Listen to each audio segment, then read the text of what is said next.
నేను బాగా రాస్తానని ఎవరో అమ్మాయిని ఆకర్షించడం కోసం, మురళి నాకు ఒక లవ్ లెటర్ రాస్తావా అని.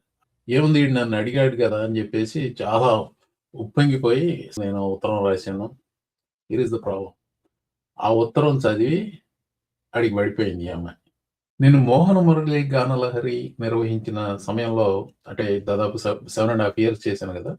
ఆ సమయంలో చాలా మందిని ఇంటర్వ్యూ చేశానండి. నేను మొట్టమొదట చేసిన ఇంటర్వ్యూ వచ్చి మురళీమోహన్ గారిని చేశాను.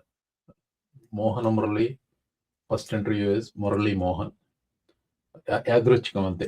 నేను ఇలా చాలా మందిని ఇంటర్వ్యూ చేస్తే నాకు ఇలా నేను ఇంటర్వ్యూ చేయాలనుకున్న వాళ్ళు ఒక లిస్ట్ లాగా నా మైండ్‌లో ఉండిపోయింది. ఎక్కడ రాసుకోలేదు గానీ అలాంటి వ్యక్తి అంటే నేను ఇంటర్వ్యూ చేయాలనుకున్న వ్యక్తి జానకమ్మ గారు. ఆవిడని ఇంటర్వ్యూ చేసే అవకాశం నా దురదృష్టవశాత్తు నాకు దొరకలేదు. సుశీలమ్మ గారిని ఇంటర్వ్యూ చేశాను. అందరికి తెలిసిన వార్తే జానకమ్మ గారు చనిపోయారు. May her soul rest in piece.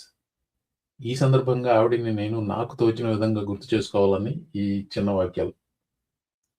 Janakamma గారు పుట్టిన ఊరు పల్లపట్ల.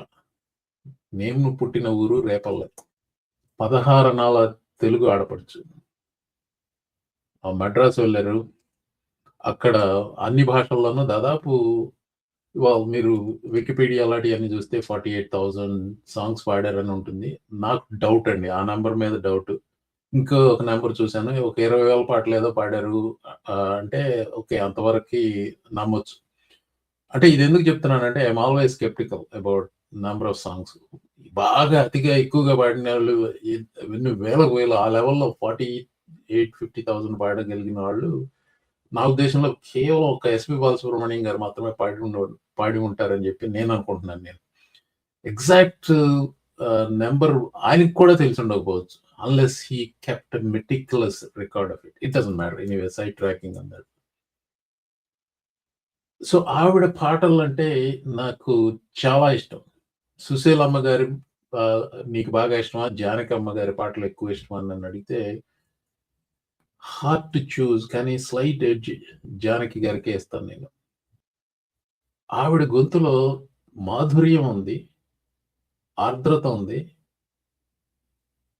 కొంటెతనం ఉంది. అన్ని రకాలు పలికించగలదు ఆవిడ. అలాగే చిన్న పిల్లలు పాడినట్టు కూడా పాడిన పాటలు కొన్ని ఉన్నాయి.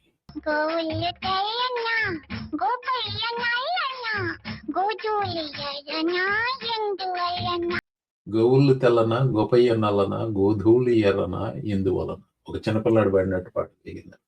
ఇక్కడ జానకమ్మ గారిని స్మరించుకుంటుంది నేను కాబట్టి నా జ్ఞాపకం ఏదుందో దానికి సంబంధించినయే చెప్తున్నాను ఇక్కడ అది. అలాగని మీకు నచ్చింది ఏదో నేను ప్రస్తావించలేదంటే అది నాకు నచ్చలేదని కాదు. అది ఏ విధంగానూ తక్కువైన పాట అని కాదు. నాకు ప్రస్తుతం గుర్తొచ్చినయి చెప్తున్నాను. నరవర ఓ కురువర. నా చిన్నప్పుడు రేడియోలో విపరీతంగా వచ్చేదండి ఈ పాట. అంటే నేను ఎక్కువ సినిమాలు చూసేవాడిని కదా! నేను ఎక్కువ పాటలు వినేవాడిని రేడియోలో. I mean it is one of her best అని నా అభిప్రాయం. Solo song.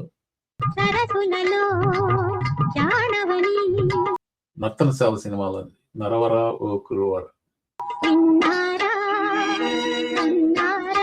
నేను టీనేజర్‌గా ఉన్నప్పుడు 16 ఏళ్ల వయసు సినిమాలో సిరిమల్లె పువ్వా సిరిమల్లె పువ్వా అనేది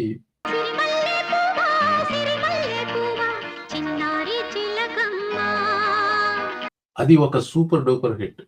ఆ పాట ప్రతిబింబించేదే టీనేజ్ కలలు.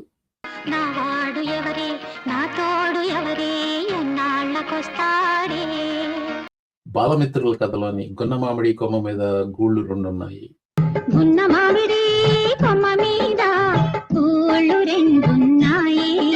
అది ఇద్దరు చిన్ననాటి స్నేహితుల కథకు సంబంధించి ఒక పాథోస్ వర్షన్ ఉంటుంది. ఒక జస్ట్ జనరల్లీ జాయ్‌ఫుల్ వర్షన్ ఉంటుంది.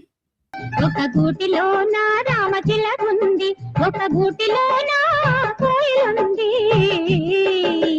నేను కాలేజీలో ఉన్న టైంలో కమల్ హాసన్ నెగెటివ్ షేడ్ ఉన్న ఒక సినిమా తీశాడు. ఎర్ర గులాబీ, సిగపు రోజాగం. అందులో జానకమ్మ పాడిన ఈ ఎర్ర గులాబీ విరిసింది తొలిసారి నిన్ను కోరి. ఎర్ర గులాబీ విరిసినది తొలిసారి నేను కోరి. So that's one of my favourites. నా కాలేజ్ రోజులను గుర్తు చేసే మరొక పాట శ్రీమన్ మహారాజ మార్తాండ తేజ. తొలిసారి మిమ్మల్ని చూసింది మొదలు. తొలిసారి మిమ్మల్ని చూసింది మొదలు. నా ఉద్దేశంలో తెలుగు సినిమా రైటర్స్ లో జీనియస్ ఇద్దరు ఉన్నారు. జింధ్యాల గారు, ఆయన కంటే మిన్నగా పింగళి గారు, మాయాబజార్కి రాసిన ఆయన. జింధ్యాల గారు రైటర్ గానే కాదు, ఒక డైరెక్టర్ గా కూడా. ఈ శ్రీవారికి ప్రేమ లేఖలో థీమ్ ఏంటి? ఒక ఆడపిల్ల అనానిమస్ గా ఒక లవ్ లెటర్ రాస్తే ఎవరో పోరంబోకాడికి వెళ్ళి వాడి పిచ్చిలో పడిపోతాడు. భయముతో భక్తితో అనురక్తితో. ఇప్పుడు ఎలా ఉన్న పరిస్థితులు నాకు తెలియదు. ఎవరెవరికి ప్రేమ లేఖలు రాస్తున్నారు, లేకపోతే అంతా టెక్స్ట్ చేసుకుంటున్నారో, పిచ్చి పిచ్చి టెక్స్ట్ చేసుకుంటున్నారో నాకు తెలియదు. బట్ ఆ టైంలో ప్రేమ లేఖ అనేది ఇట్ హ్యాస్ సమ్ వెయిట్. సాయంగల విన్నపములు భయముతో భక్తితో అనురక్తితో సాయంగల విన్నపములు. వేటూరి ఆహ్వా. ప్రేమల కంటే ఒక విషయం గుర్తొచ్చిందండి. చిన్నప్పటి నుంచి నాకు రాయటం అంటే ఇష్టం. చాలా మంది నాతో అన్నారు, నువ్వు చాలా బాగా రాస్తావు అని. I take that with little bit of humility, but also I'm confident. College days లో ఒకడు నేను బాగా రాస్తానని ఎవరో అమ్మాయిని ఆకర్షించడం కోసం, మురళి నాకు ఒక లవ్ లెటర్ రాస్తావా అని. ఏముంది, వీడు నన్ను అడిగాడు కదా అని చెప్పేసి చాలా ఉప్పొంగిపోయి నేను ఉత్తరం రాశాను. Here is the problem. ఆ ఉత్తరం చదివి అడిగి పడిపోయింది ఈ అమ్మాయి. మళ్ళీ వచ్చి దానికి ఫాలో అప్ రాయమన్నాడు. ఏం జరిగిందో చెప్పాడు వచ్చి. మళ్ళీ వచ్చి దానికి ఫాలో అప్ రాయమన్నాడు. నాకు భయం పట్టుకుంది. ఇదేంద్ర బాబు, ఇదేదో నేను అనవసరంగా గెలికాను, నేను రాయనన్నా. తిట్టుకుని పోయాడు. ఇప్పుడు వెనక్కి తిరిగి చూస్తే అనిపిస్తుంది, should never have return it. ఏదో రాశాను కాబట్టి అతి త్వరగానే అందులో నుంచి బయటపడ్డాను. సో ఆ ఇన్సిడెంట్ గుర్తుపెట్టుకోండి. ఆ ఇన్సిడెంట్ అయిన తర్వాత ఈ సినిమా వచ్చింది. అంటే అర్థమవుతుంది కదా, I can personally relate to this song. తొలిసారి మిమ్మల్ని చూసింది మొదలు. ఆ అమ్మాయి ఎవరో తెలియదు, ఇతని కోసం రాసి ఇచ్చాను, తీసుకెళ్ళి ఇచ్చాడు. అమ్మాయి పడిపోవడం జరిగింది. బాబోయ్ అనుకున్నాను. అలాగే ఈ సినిమాలో పూర్ణిమ క్యారెక్టర్ ఈ ప్రేమలాక ఏదో రాసేస్తుంది, ఫ్రెండ్కి చెప్తుంది నీ ఇష్టం వచ్చిన అడిగి పంపించుకో అని. అది చివరికి నరేష్కి చేరుతుంది. That's the whole story. నా ఉద్దేశంలో జానకమ్మ గారు పాడిన రొమాంటిక్ సాంగ్స్ లో దిస్ ఈస్ ది బెస్ట్. నాకు హిందీ సింగర్స్ లో మహమ్మద్ రఫీ అంటే చాలా బాగా ఇష్టం. ఆయన గొంతు చాలా మెలోడియస్ గా ఉంటుంది.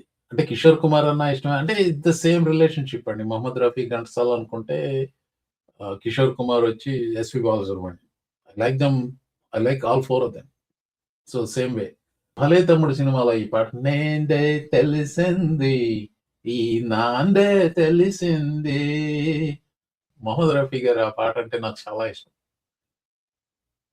నారాయణ రెడ్డి గారు మరి అదే ఇంటర్వ్యూలో చెప్పారు, నాకు పర్సనల్ గా చెప్పారు గుర్తులేదు కానీ, బట్ ఆయన చెప్పారు మహమ్మద్ రఫీకి తెలుగు ఎట్లా ప్రొనౌన్స్ చేయాలని ఆయనకి ఉర్దూలో నోట్స్ రాసి ఇచ్చారట ఆ పాటకి.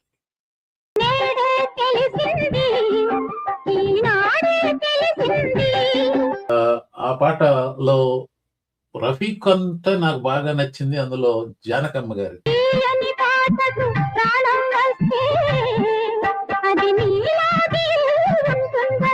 ఆవిడ మొట్టమొదటి పాట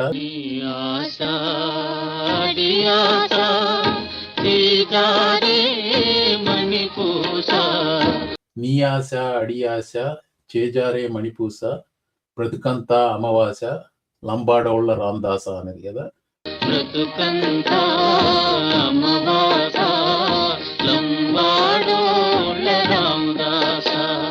అందరికీ తెలిసిన విషయమే, కానీ దానికి సంబంధించి నాకు మరికొన్ని జ్ఞాపకాలు ఉన్నాయి. ఏంటంటే నేను చిన్నప్పుడు తెలుగు నవళ్ళు చాలా చదివాను. డాక్టర్ కొర్రపాటి గంగాధరరావు గారు ఆయన ఒక నవల్ రాశారు, ఏ వారపత్రికలోనో నాకు గుర్తులేదు. ఆ 'లంబాడోళ్ళ రామదాస' అన్న టైటిల్‌తోనే ఈయన కొరపాటి గంగాధరరావు గారు ఒక పుస్తకం రాశారు. ఆ నవల సీరియల్‌గా వచ్చింది. గుర్తులేదు 'ఆంధ్రభూమో', 'ఆంధ్రజ్యోతో' ఎందులోనో వచ్చింది. అది చదివాను నేను. అది అంటే ఇదేంటి ఆ పాటకి దీనికి ఏమన్నా సంబంధం ఉందా అని చెప్తే ఆయన ఆ నవల పూర్తయిన తర్వాత లేకపోతే మధ్యలోనో లేకపోతే ఎవరికన్నా పాఠకులకు ప్రశ్నలకు సమాధానంగానో చెప్పారాయన. ఆ పాట ఆధారంగానే ఈ నవల రాశాను. ఆహ్, అసలు దానికి దీనికి ఏం సంబంధం లేదు. ఆ నవల ఆధారంగా 'లంబాడోళ్ళ రామదాసు' అని ఒక సినిమా తీశారు. అది 'చలం రోజారమణి.' చివరికి ఈ పాట పెట్టారు అందులో మళ్ళీ. గుండెలలో గుణపాలు వచ్చావే నీవాలు. I think they both die or something like that. I don't remember the story, but it is just a memory for me. Janakamma గారు పాడిన పాటల్లో నాకు అత్యంత ప్రియమైనది 'నాట్ ఎ సర్ప్రైజ్' అండి.